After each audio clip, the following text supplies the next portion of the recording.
วิธีเปลี่ยนชื่อแฟนเพจเนาะก่อนอื่นเบิดเราเข้าไปที่ Facebook ก่อนแล้วเราก็เลือกเพจที่เราจะเปลี่ยนชื่อเราจะเลือกตัวนี้เนาะ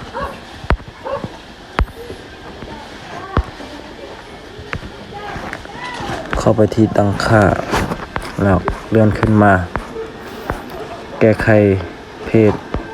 ชื่อ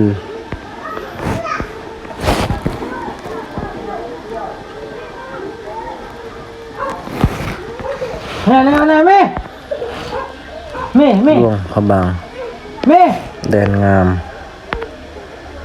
กลัวจังต้นกลัวจังกลัวจัง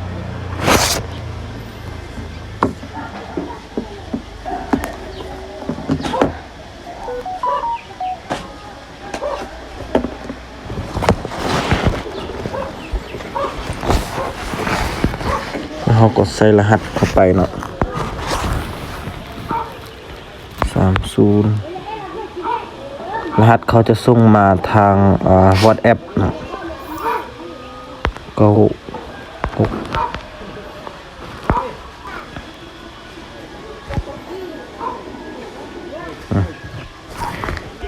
ได้แล้วเนาะง่ายๆเนาะยังไปเบิ่งพุ่นเนาะได้แล้วเนาะตอนนั้นเขาเขียนชื่อผิดล่วงเขาใส่ตัวล้อลิงใส่ตัวนี้เขาใส่ตัวยังวะตัวนี้เนาะอยู่ลุ่มเนาะง่ายๆเนาะวิธีการเปลี่ยนชื่อเนาะชื่อแฟนเพจ